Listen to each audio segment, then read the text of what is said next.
버스가 급정거하자 지호가 옆자리 남성에게 살짝 부딪혔습니다.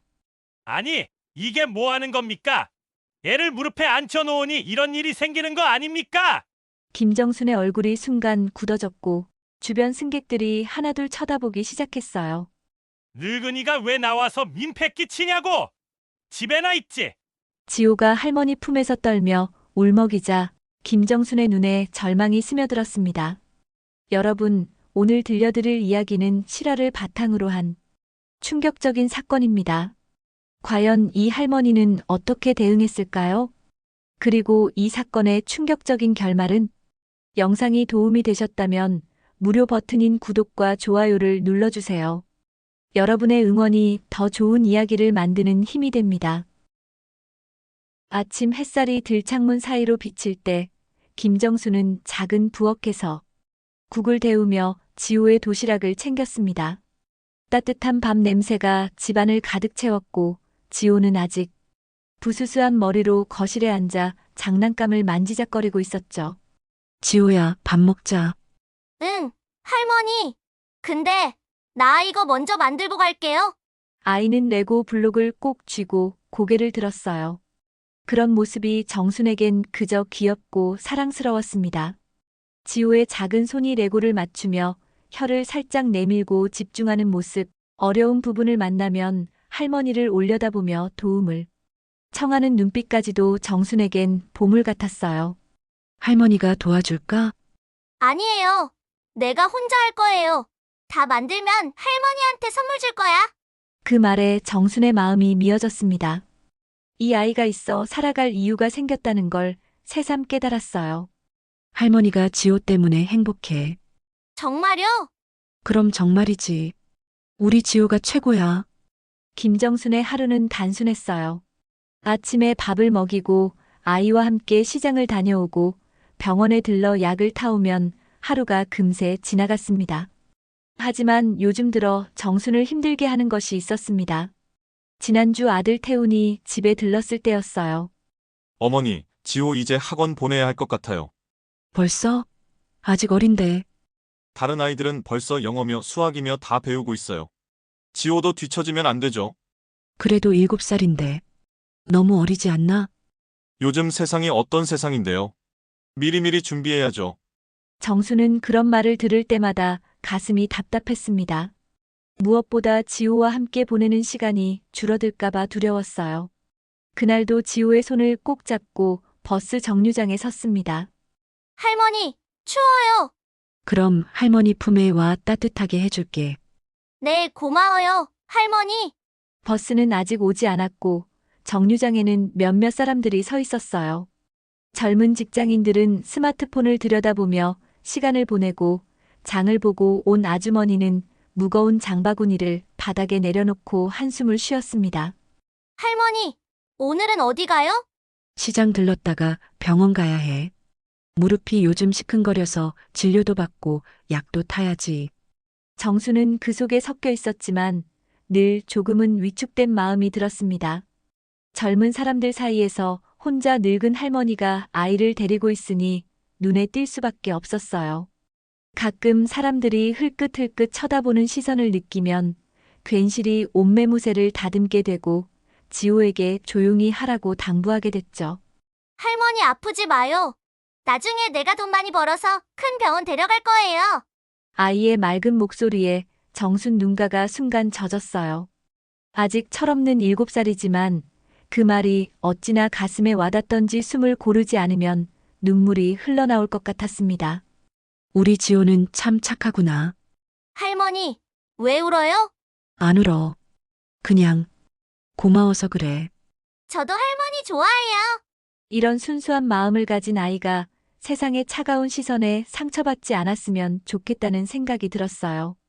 버스가 서서히 정류장에 들어왔습니다. 출근 시간이 지나긴 했지만 여전히 사람들로 붐볐어요. 할머니, 버스 왔어요. 그래, 빨리 타자. 손 꼭 잡고. 네, 사람들은 저마다 바쁘게 올라탔고 정순도 지호의 손을 꼭 붙잡고 서둘러 탔습니다. 빈자리는 몇 개 없었지만 다행히 창가 쪽에 한 자리가 있었어요. 할머니, 저기 자리 있어요. 어디? 아, 정말이네. 빨리 가자.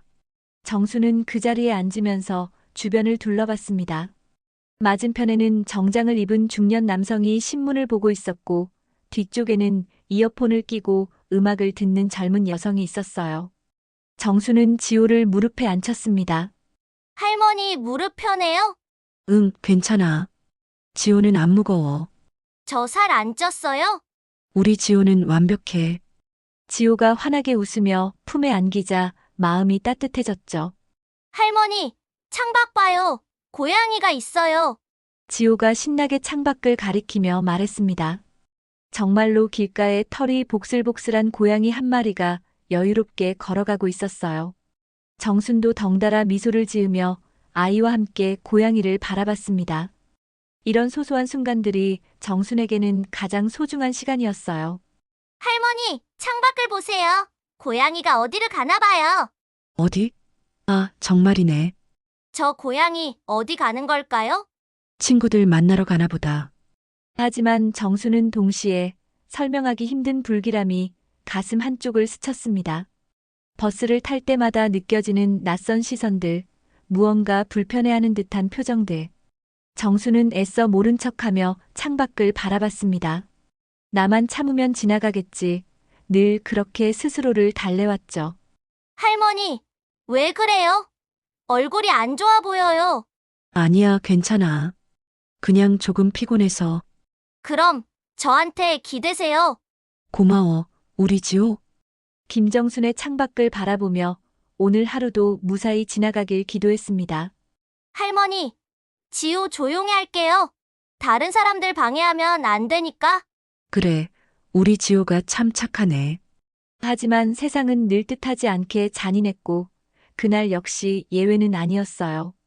버스 안의 공기는 처음부터 묘하게 차갑고 거칠었고, 곧 김정순의 삶을 송두리째 흔드는 사건이 기다리고 있었습니다. 그날 김정순은 아무것도 모른 채 손주를 품에 안고 미소 지었습니다.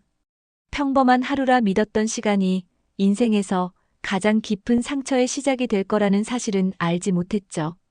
버스는 계속 달렸고 운명의 그 순간이 점점 다가오고 있었습니다. 버스가 정류장을 떠나자마자 차 안은 덜컹거렸습니다. 서 있는 사람들은 손잡이를 잡고 비틀거렸고 앉아있는 사람들은 휴대폰을 들여다보거나 창밖만 바라보고 있었죠.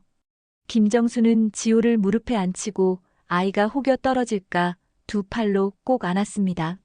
할머니, 버스가 흔들려요. 괜찮아. 할머니가 꼭 잡고 있을게. 지호는 할머니 품이 편했는지 작은 미소를 지으며 몸을 맡겼습니다. 그런데 갑자기 버스가 급정거했습니다. 앞차가 갑자기 끼어들었기 때문이었죠. 지호가 순간 앞으로 기울어지면서 옆자리에 앉은 정장 입은 남성의 팔에 작은 손이 닿았어요. 그 남성은 30 중반쯤 되어 보였고 피곤한 얼굴에 어두운 표정을 짓고 있었습니다. 손에 들고 있던 커피가 조금 흔들렸지만 쏟아지지는 않았어요. 아, 이게 뭡니까? 조심해 주세요. 처음에는 그냥 짜증스러운 표정으로 중얼거렸습니다. 아유, 죄송합니다. 버스가 갑자기 서서 조심할게요. 정수는 사과했지만 남성의 표정은 점점 굳어갔습니다. 휴대폰을 보더니 한숨을 크게 쉬었어요. 뭔가 스트레스를 받고 있는 것 같았습니다. 아니, 이게 뭐 하는 겁니까? 애를 무릎에 앉혀놓으니까 이런 일이 생기는 거 아닙니까? 목소리가 점점 높아졌습니다. 죄송해요. 자리가 없어서. 자리가 없으면 서 있어야죠. 다른 사람들 보세요. 다 서 있잖아요. 주변 승객들이 하나둘 쳐다보기 시작했습니다. 어떤 이는 눈살을 찌푸렸고 어떤 이는 고개를 돌려 모른 척했어요. 좀 심하게 말하는 것 같은데. 중년 남성 한 명은 옆 사람에게 작은 목소리로 속삭였습니다. 요즘 어르신들이 정말 예전보다 눈치가 없어진 것 같아. 그의 표정에는 애매한 동조의 기색이 섞여 있었어요.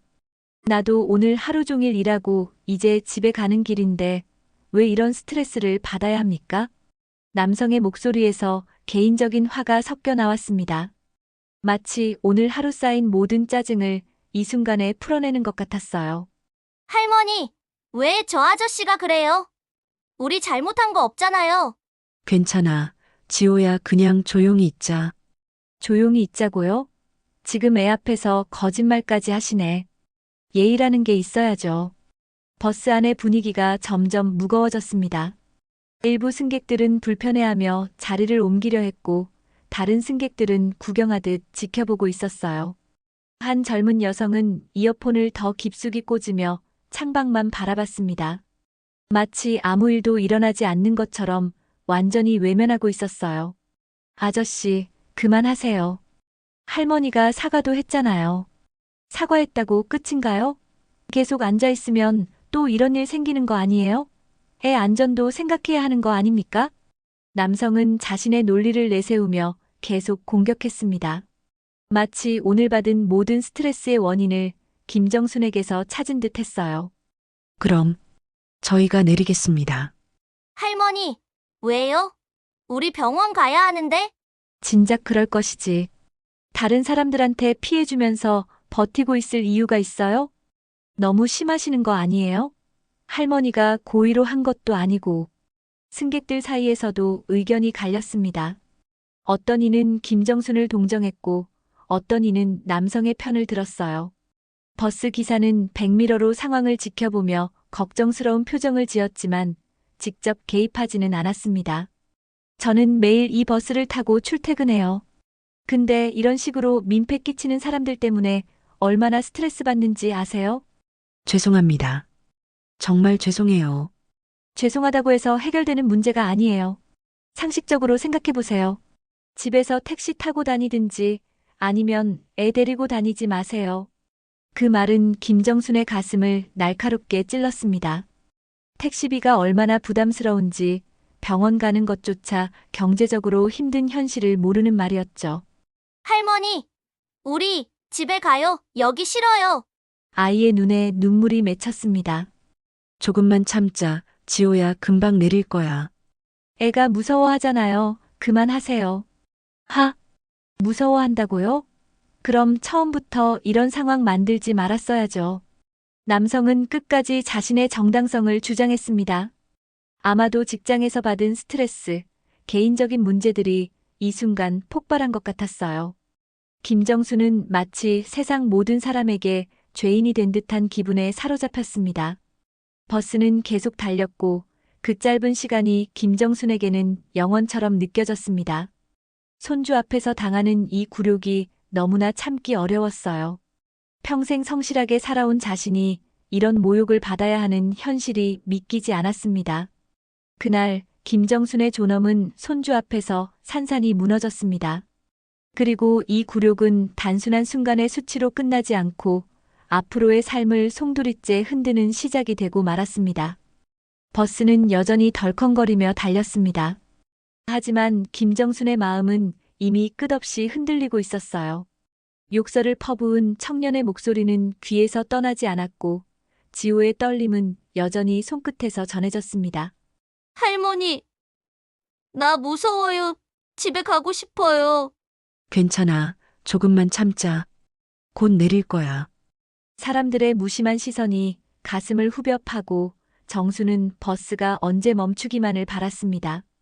일부 승객들은 여전히 수군거렸고 어떤 이는 스마트폰을 꺼내 무언가를 하고 있었어요. 정류장이 가까워지자 정수는 서둘러 벨을 눌렀습니다. 지호야, 우리 내려야 해. 일어나자. 할머니, 손 꼭 잡을게요. 버스가 멈추고 문이 열리자 지호를 꼭 끌어안고 내렸습니다. 발걸음은 떨렸고 심장은 여전히 빠르게 뛰고 있었죠. 정수는 한숨을 내쉬며 골목길로 들어섰습니다. 두 사람은 떨리는 마음으로 집까지 걸어갔습니다. 집에 도착하자마자 정수는 쓰러지듯 소파에 앉았습니다. 아이고, 이런 일이. 할머니, 괜찮아요? 물 드릴까요? 지호는 방 한쪽에 주저앉아 울음을 삼켰습니다. 그 모습을 바라보며 정수는 가슴이 미어졌습니다. 아이 앞에서 이런 모욕을 당하다니 평생을 참으며 살아왔는데 이제는 어디서도 존중받지 못하는구나. 1시간쯤 지났을까 그때 초인종이 울렸습니다. 아들 태훈이 퇴근 후 들른 것이었어요. 어머니, 지호야, 왜 이렇게 분위기가? 문을 열자마자 태훈은 뭔가 심상치 않은 기운을 느꼈습니다. 무슨 일이야? 얼굴이 왜 그래요? 아빠, 버스에서 할머니가 욕 먹었어. 나도 무서웠어. 태훈의 표정이 단숨에 굳었습니다. 판사로, 변호사로 많은 사건을 다뤄왔지만 오늘처럼 분노가 치밀어 오르는 순간은 없었습니다. 그러나 무턱대고 감정만 드러낼 수 없었죠. 어머니, 자세히 말씀해 주세요. 그 사람이 정확히 뭐라고 했습니까? 늙은이가 왜 나와서 민폐 끼치냐고. 애 앞에서 차마 입에 담을 수 없는 욕을 퍼부었어. 다른 승객들은 뭐 했어요? 한두 명은 말리려 했지만 대부분은 그냥 지켜만 봤어. 그 말을 듣는 순간 태훈의 눈빛은 차갑게 빛났습니다. 지호가 울며 팔에 매달리자 태훈은 아이의 등을 천천히 두드렸습니다. 지호야, 괜찮아. 아빠가 있잖아. 아빠, 나쁜 아저씨 혼내줄 거야? 그래, 아빠가 처리할게. 그제야 지호가 조금씩 진정되기 시작했습니다. 잠시 후 태훈이 인터넷을 검색해보니 놀라운 것을 발견했습니다. 버스 안노인 혐오 발언 현장이라는 제목의 영상이 여러 사이트에 올라와 있었던 것입니다. 어머니, 혹시 이거 오늘 일 맞죠? 영상 속에는 욕설을 퍼붓는 청년 굳어버린 김정순, 울먹이는 지호의 모습이 너무도 적나라했어요. 누가 찍었나 보다. 승객 중 한 명이 찍어서 올린 것 같아요. 태우는 영상을 자세히 살펴봤습니다. 음성도 선명하게 들렸고 상황의 전후 맥락도 모두 담겨 있었어요. 지호가 실수로 가해자에게 부딪힌 것부터 그 이후 쏟아진 모욕적인 발언까지 모든 것이 증거로 남아 있었습니다. 댓글도 벌써 수백 개네요. 댓글들을 읽어보니 대부분 김정순을 동정하고 가해자를 비난하는 내용이었어요. 어머니, 이 영상이 결정적인 증거가 될 겁니다. 이 모욕 반드시 책임지게 하겠습니다. 그런데 괜히 이를 키우는 건 아닐까? 그냥 잊고 살면 안 될까? 어머니, 왜 그런 말씀을 하세요? 김정순의 목소리에는 깊은 고민이 섞여 있었습니다. 평생을 조용히 남에게 피해주지 않으며 살아온 사람이었기에 이런 일이 더욱 부담스러웠어요. 나 같은 늙은이가 법정까지 가서 싸워봐야 뭐가 달라지겠어. 오히려 우리만 힘들어질 것 같은데. 어머니, 그리고 지호한테도 좋지 않을 것 같아. 아직 어린아이가 이런 일로 스트레스 받으면. 정순의 마음은 복잡했습니다. 한편으로는 너무나 억울했고 분했지만 다른 한편으로는 평생 습관처럼 몸에 밴 참음과 체념이 고개를 들었어요. 어머니, 참는 게 항상 답은 아니에요. 그래도 괜히 시끄럽게 하면 동네 사람들이 뭐라고 할까? 김할머니네가 요즘 법정 다닌다더라. 이런 소리 들으면. 정순의 진짜 걱정이 드러났습니다. 체면과 세간의 시선에 대한 두려움이었어요. 할머니, 그 아저씨가 나쁜 사람인데 왜 우리가 숨어야 해요? 지호야, 할머니는 나쁜 일 안 했는데 아저씨가 할머니한테 나쁜 말 했잖아요. 아이의 순수한 말에 정순의 마음이 더욱 흔들렸습니다. 억울함과 두려움 사이에서 갈등하던 마음이 조금씩 기울기 시작했어요. 어머니, 지호 말이 맞아요. 우리가 잘못한 게 없는데 왜 숨어야 하죠? 하지만 법정이라는 곳이 나 같은 사람이 갈 곳인가 싶어서. 어머니, 법은 모든 사람을 위한 거예요. 나이나 신분에 상관없이요. 정수는 한참을 망설였습니다. 마음 한쪽에서는 그래, 이번만큼은 당당하게 맞서자는 목소리가 들렸지만 다른 쪽에서는 괜히 일만 커진다는 목소리가 맞섰어요. 정말 이길 수 있을까? 그 사람은 젊고 나는 늙었는데. 어머니, 이기고 지는 게 중요한 게 아니에요. 잘못된 건 잘못됐다고 말하는 게 중요한 거죠. 그래도 무서워. 법정에서 또 모욕을 당하면 어떡하지? 정순의 진짜 마음이 드러났습니다. 또다시 상처받을까봐 두려워하는 마음이었어요. 하지만 동시에 그 억울함을 그대로 묻어버리기에는 너무 아팠습니다. 어머니, 혼자 하시는 게 아니고 제가 옆에 있을 거예요. 정말 괜찮을까? 오랜 고민 끝에 김정순의 마음속에서 작은 불꽃이 타오르기 시작했습니다. 평생을 참고 살았지만 이번만큼은 지호를 위해서라도 당당해지고 싶다는 마음이 들었어요. 창밖은 이미 어둑해져 있었지만 정순의 마음속에는 새로운 결의가 싹트고 있었습니다. 영상은 순식간에 퍼졌습니다. 온라인 커뮤니티에는 수백 개의 댓글이 달렸고 대부분은 김정순을 동정하는 내용이었어요. 어머니, 댓글 보세요.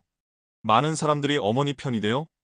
댓글들을 읽어보니 어떻게 애 앞에서 저렇게 욕을 할 수 있냐는 분노가 이어졌습니다. 정말 사람들이 그렇게 생각해주나? 하지만 익명의 공간은 늘 그렇듯 양면을 지니고 있었어요. 누군가는 피해자인 김정순을 위로했지만 일부는 다른 반응을 보였죠. 나이 들면 좀 참아야지. 요즘 어르신들 너무 예민해. 양쪽 다 문제 있는 것 같은데 같은 댓글들도 섞여 있었어요. 어머니, 이런 댓글들은 보지 마세요. 그래도 나를 이해해주는 사람들이 있다는 게 다행이야. 태우는 사건의 당사자를 찾아내기 위해 여러 방면으로 알아봤습니다. 경찰서에 신고하면서 CCTV 확인 요청을 하고 버스 회사에도 연락을 취했어요. 며칠 후 놀라운 사실이 드러났습니다. 어머니, 가해자가 누군지 알아냈어요. 누구래? 지역 청년회 간부라고 하네요. 겉으로는 봉사활동한다고 하는데 더 자세히 알아보니 그는 동네에서 꽤 악명이 높은 인물이었습니다. 표면적으로는 청년의 활동을 하며 좋은 이미지를 만들려 하지만 실제로는 여러 문제를 일으켜온 사람이었어요.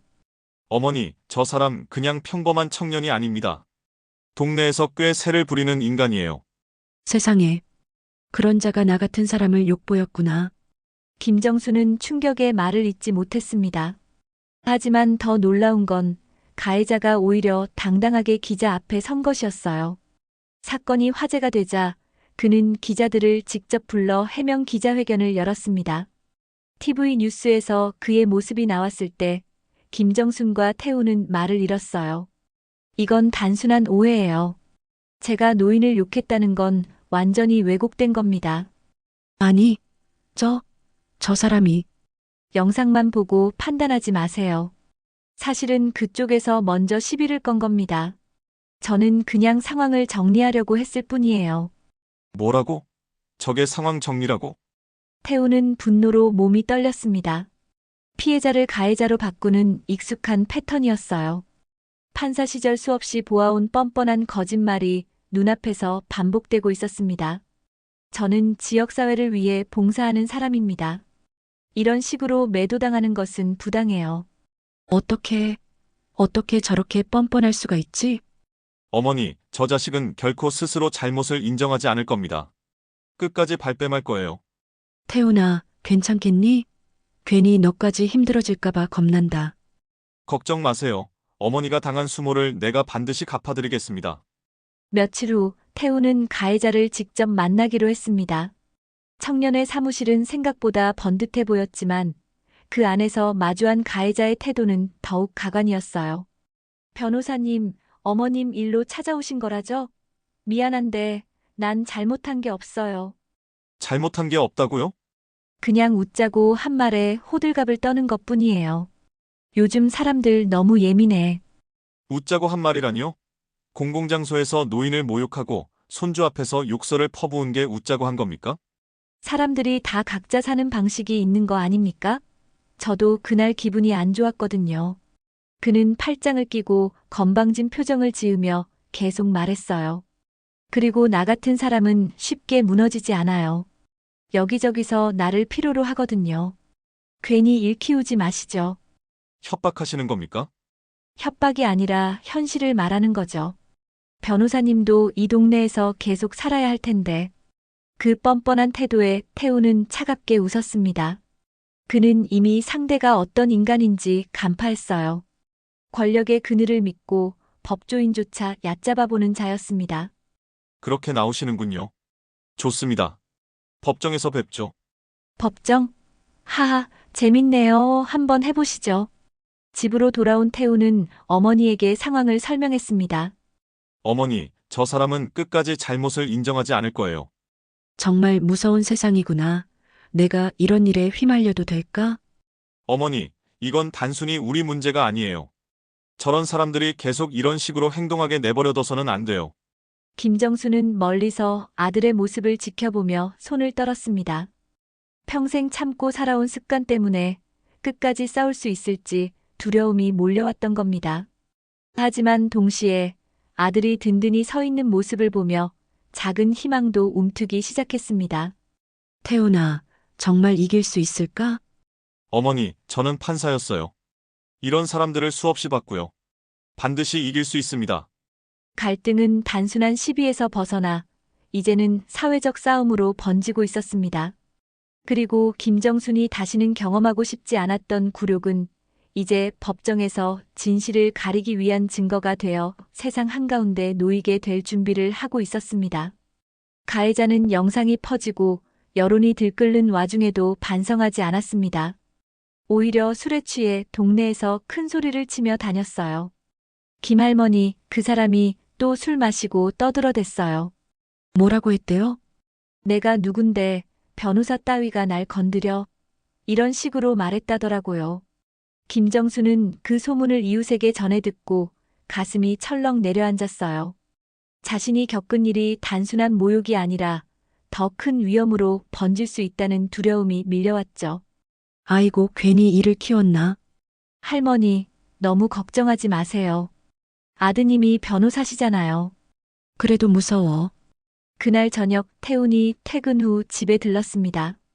어머니, 안색이 안 좋으시네요. 무슨 일이세요?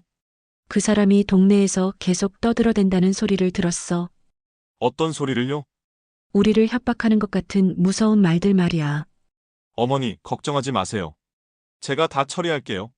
하지만 김정순의 불안은 쉽게 가시지 않았습니다.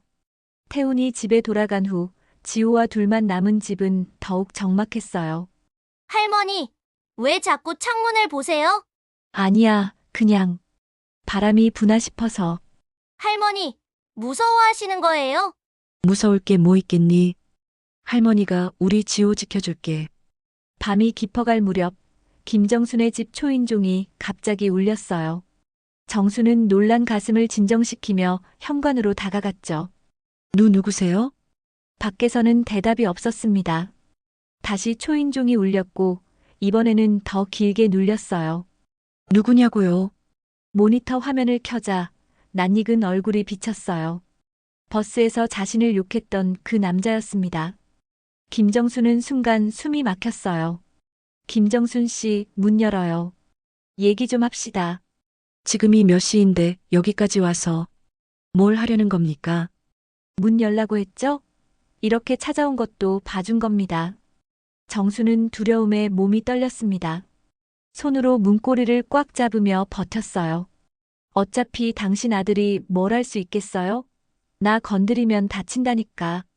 제발, 제발 돌아가세요. 그때 방 안에서 지호가 울먹이며 나타났습니다. 할머니, 누가 왔어요? 왜 이렇게 무서워요?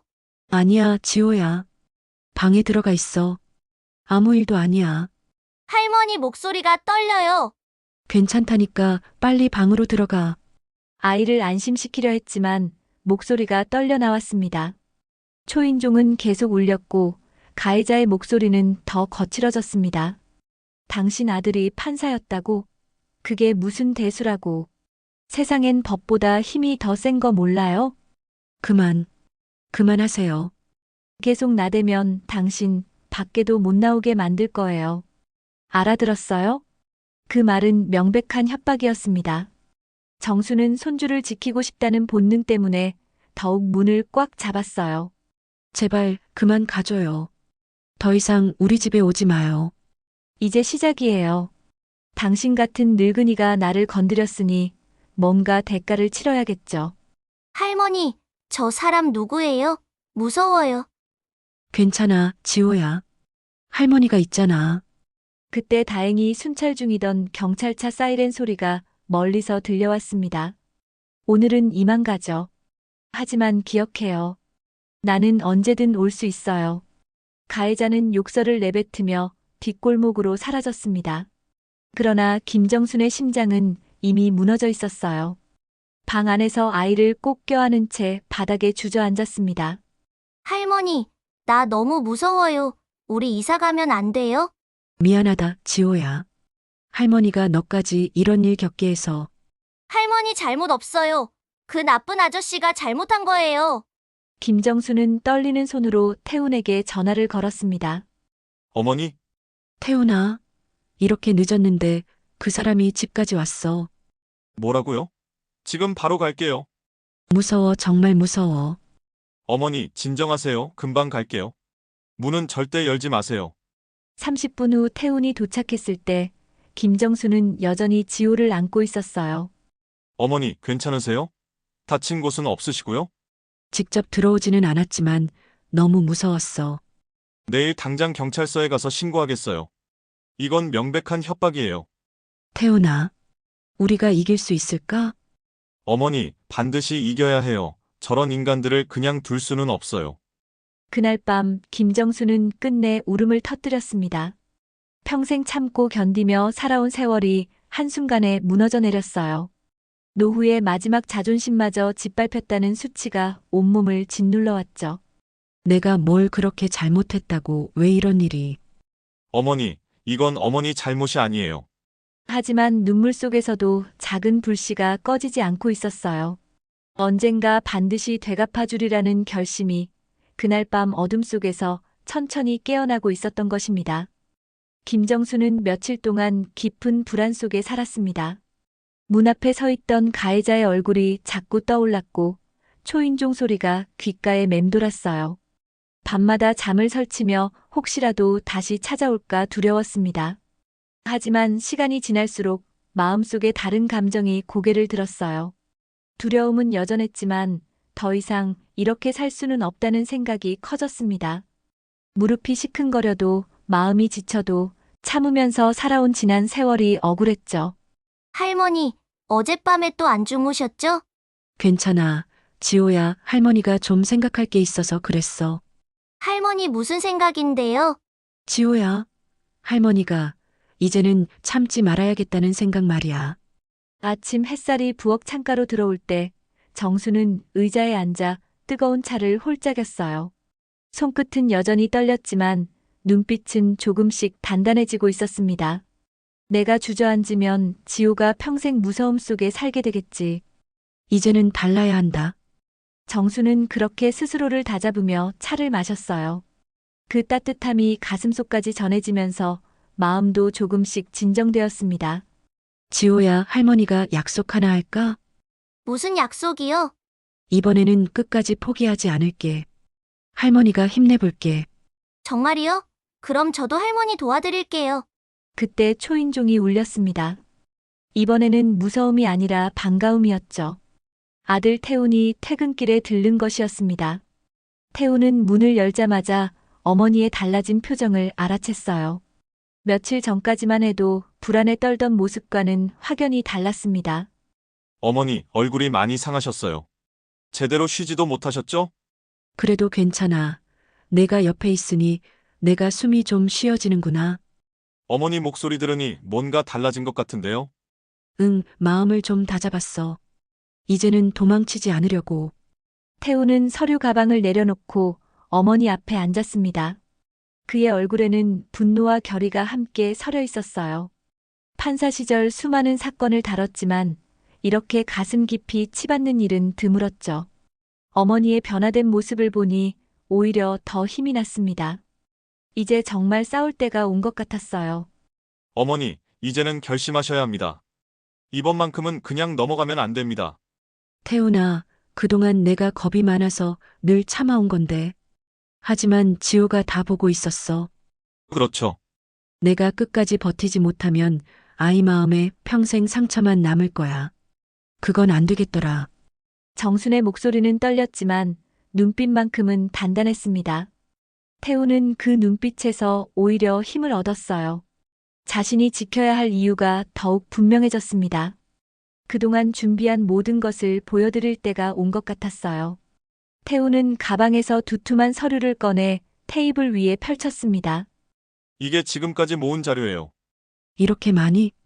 버스 안에서 찍힌 영상 원본, 목격자 진술서, 가해자의 과거 전과, 기록까지 모두 있습니다.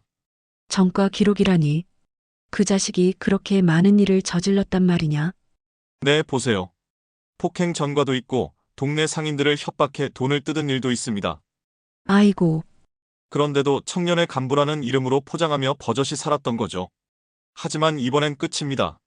정수는 서류에 눈길을 주다가 손을 떨었습니다.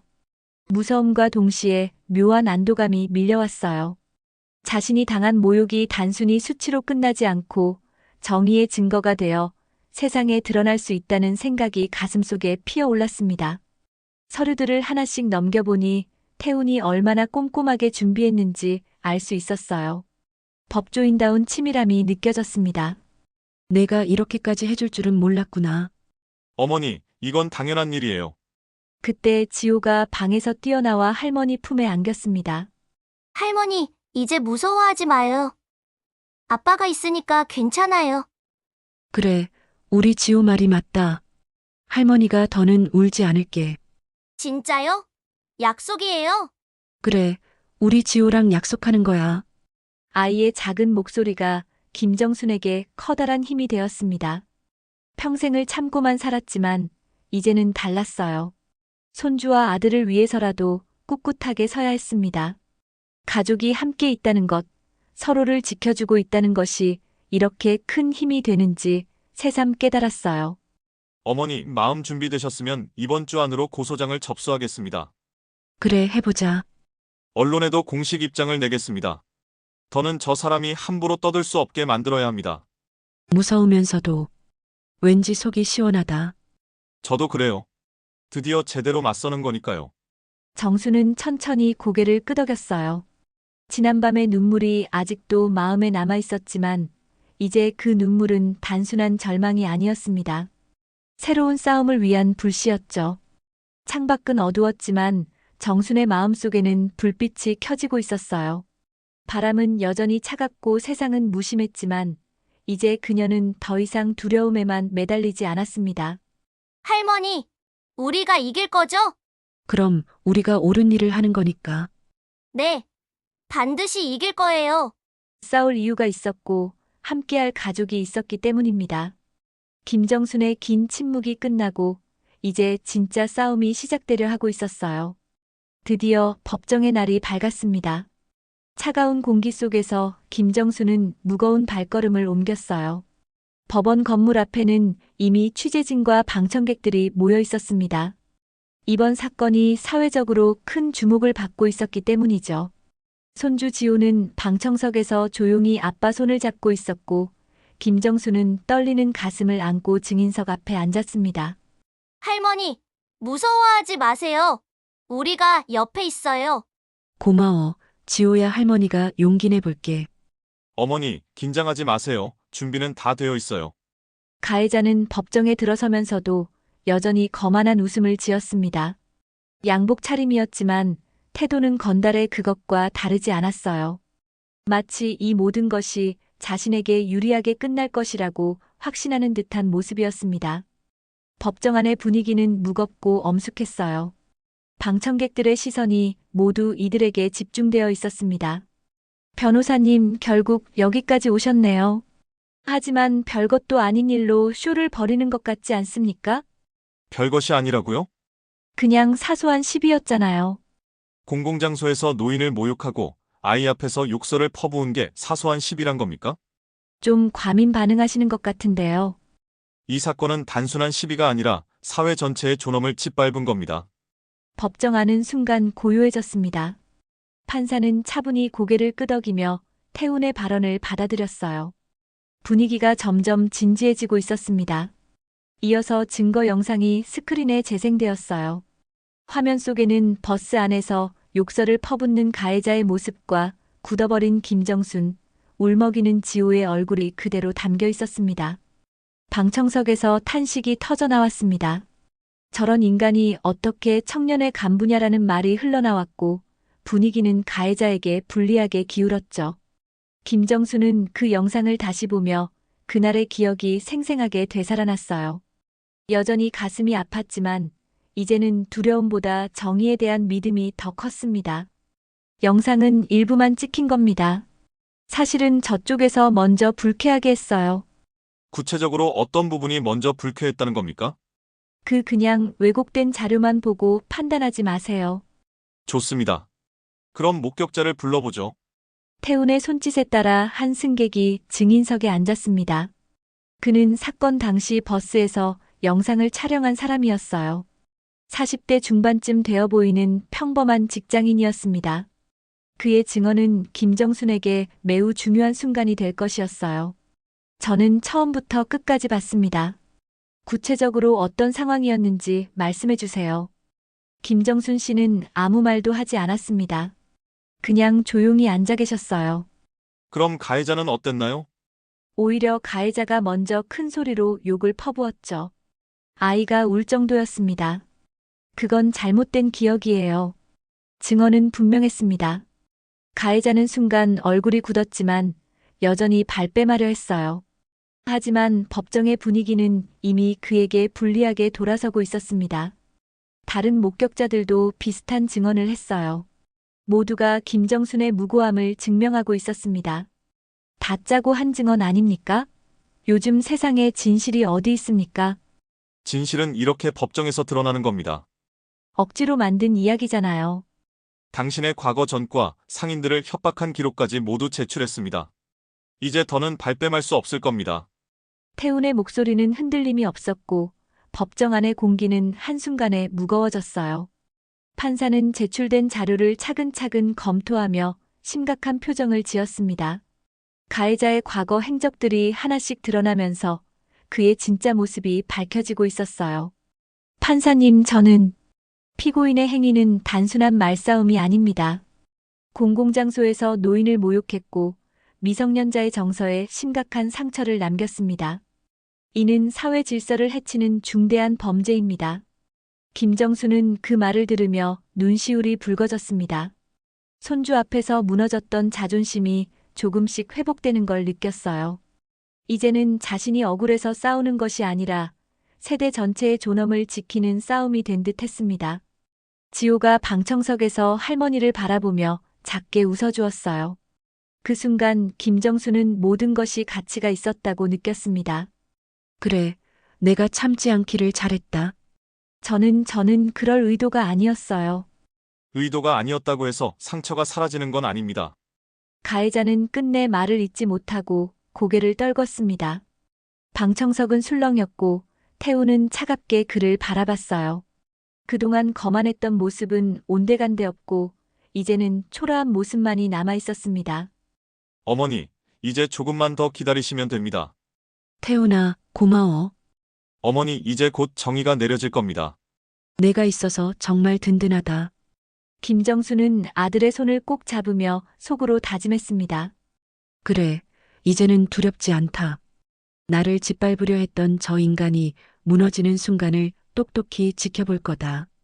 법정은 정의의 편에서 진실을 말하고 있었고 김정순의 긴 싸움이 마침내 결실을 맺으려 하고 있었습니다. 며칠 뒤 재판의 선고가 내려졌습니다. 법정 안은 숨소리조차 삼켜질 만큼 긴장으로 가득했어요. 판사는 단호한 목소리로 판결문을 읽을 준비를 했습니다. 법정 안은 숨조차 삼켜질 만큼 팽팽했어요. 판사가 선고문을 읽기 위해 자리에 앉자 방청석에 앉아있던 사람들 모두가 긴장된 얼굴로 그를 바라봤습니다. 태훈아, 내가 떨린다. 어머니, 괜찮으실 거예요. 할머니, 제가 꽉 잡고 있을게요. 기자들은 이미 펜을 들고 준비했고 카메라 셔터 소리가 여기저기서 들려왔어요. 피고인의 행위는 단순한 말싸움이나 오해로 볼 수 없습니다. 방청석이 조용해졌어요. 공공장소에서 노인을 향해 욕설을 퍼붓고 미성년자가 보는 앞에서 모욕을 가한 행위는 사회 질서를 해친 중대한 범죄입니다. 그 말이 이어질 때마다 방청석에서는 탄식과 웅성거림이 흘러나왔습니다. 어떤 이는 고개를 저으며 저런 인간이 어떻게 청년의 간부냐고 중얼거렸고 어떤 이는 눈시울을 붉히며 김정순을 바라봤어요. 피고인의 행위는 명백한 모욕죄이며 공공질서를 해친 중대한 범죄입니다. 이에 징역 1년 6개월을 선고합니다. 그 순간 공기가 터져나가듯 술렁였습니다. 기자들은 일제히 카메라 셔터를 눌렀고 취재 노트에 빠르게 글씨를 옮겼어요. 가해자는 믿을 수 없다는 듯 눈을 크게 떴습니다. 말도 안 됩니다. 제가 왜 이런 처벌을 받아야 합니까? 그 여자가 먼저 시비를 걸었다니까요. 그의 외침은 공허하게 울렸습니다. 판사는 단호하게 판결문을 내려놓으며 더 이상 언급하지 않았어요. 그 사이 김정수는 눈을 감고 두 손을 꼭 모았습니다. 평생 참고 참아왔던 감정들이 이제야 해방되는 느낌이었어요. 정말 끝났구나. 네, 어머니 이제 정말 끝났어요. 할머니, 우리가 이겼어요. 법정을 나서자 기자들이 몰려들었습니다. 마이크와 카메라가 김정순과 태훈에게 향했지만 태훈은 짧게 대답했죠. 변호사님, 오늘 판결에 대해 어떻게 생각하십니까? 법은 힘없는 사람을 지키기 위해 존재합니다. 오늘 판결이 그 증거입니다. 할머니께서는 어떤 기분이신가요? 많이 힘들었지만 포기하지 않기를 잘했습니다. 김정수는 세상에 관심이 두렵기도 했지만 이번만큼은 피하지 않으리라 마음먹었어요. 자신이 받은 모욕이 결코 사적인 수치가 아니었고 많은 노인들이 겪는 현실이라는 것을 깨달았기 때문이죠. 며칠 뒤 김정순의 집 초인종이 다시 울렸습니다. 문을 열자 가해자가 고개를 푹 숙인 채 서 있었어요. 왜 여기에 왔습니까? 할머니. 그의 볼은 홀쭉해졌고 눈빛에는 힘이 빠져 있었어요. 그는 망설이다가 거실 바닥에 무릎을 꿇었습니다. 잘못했습니다. 그날 제가 한 말이 얼마나 끔찍했는지 이제 알았습니다. 다시는 그런 짓 하지 않겠습니다. 제발 용서해 주십시오. 순간 김정순의 마음은 복잡했습니다. 분노가 치밀어 올랐지만 동시에 허망하기도 했어요. 무너진 남자의 모습은 한때 자신을 향해 차갑게 웃던 얼굴과는 너무 달랐습니다. 지호는 할머니 뒤에 숨어 있다가 살짝 고개를 내밀었어요. 할머니, 저 아저씨가 왜 울어요? 지호야, 저 사람이 잘못했다는 걸 알게 된 거야. 내가 받은 상처는 평생 지워지지 않을 겁니다. 죄송합니다. 하지만 내가 무릎 꿇은 모습은 내 손주가 똑똑히 보았다. 아이 앞에서 내 존엄을 짓밟더니 결국 아이 앞에서 무릎을 꿇는구나. 가해자는 눈물을 머금은 채 고개를 숙였습니다. 입술을 떨며 말을 이으려 했지만 목소리가 제대로 나오지 않았어요. 김정수는 그 모습을 오래 바라봤습니다. 속에서는 여전히 분노가 불길처럼 살아있었지만 더 이상 자신이 무너져 올 필요는 없다는 생각이 들었어요. 그때 지호가 작은 목소리로 속삭였습니다. 할머니, 이제 괜찮아요. 아빠랑 할머니가 이겼어요. 지호야, 이제 할머니는 두렵지 않구나. 정말요? 내가 곁에 있고 내 아빠가 지켜줬으니 다시 일어설 수 있었어. 할머니, 나도 커서 할머니처럼 용감해질 거예요. 그 말에 김정수는 눈물이 다시 고였지만 이번엔 슬픔의 눈물이 아니었습니다. 치유의 눈물이었고 희망의 눈물이었죠. 김정수는 지난 몇 달 동안의 모욕과 두려움, 분노가 한꺼번에 밀려왔다가 서서히 가라앉는 것을 느꼈어요. 그만 일어나세요. 이제 가세요. 정말 죄송했습니다. 정수는 손주 지호를 바라봤습니다. 아이는 어느새 맑은 눈빛으로 할머니를 바라보고 있었어요. 그 눈빛에서 정수는 새로운 힘을 얻었습니다. 아이에게 부끄럽지 않은 어른으로 서야겠다는 다짐이 마음 깊이 새겨졌어요. 그날 버스에서의 모욕은 제 존엄을 짓밟았지만 정의는 결국 살아있었습니다. 작은 자리 하나를 두고 시작된 다툼이 인간의 진짜 얼굴을 드러냈어요. 하지만 무너진 건 제가 아니라 제 존엄을 짓밟으려 한 그 사람이었습니다. 그리고 저는 알았습니다. 존엄은 끝내 지켜내는 자의 것이며 그 힘은 두려움보다 강하다는 것을요. 그로부터 6개월이 지났습니다. 김정수는 예전보다 당당해진 모습으로 지호와 함께 버스를 탔어요. 더 이상 다른 사람의 시선이 두렵지 않았습니다. 지호는 학교에서 친구들에게 우리 할머니는 용감하다고 자랑하며 다녔고, 태우는 비슷한 사건들을 더 적극적으로 도우며 변호사로서의 보람을 찾았어요. 지호야, 오늘도 버스 탈까? 네. 할머니랑 같이 어디든 갈게요. 때로는 작은 용기가 세상을 바꿉니다. 김정순의 이야기는 많은 사람들에게 희망을 주었고 더 나은 세상을 만드는 작은 씨앗이 되었어요. 지금까지 김정순 할머니의 이야기를 함께 해주셔서 감사합니다. 이 영상이 도움이 되셨다면 좋아요와 구독 부탁드려요. 여러분의 응원이 더 좋은 콘텐츠를 만드는 힘이 됩니다. 다음에도 감동적인 이야기로 찾아뵙겠습니다.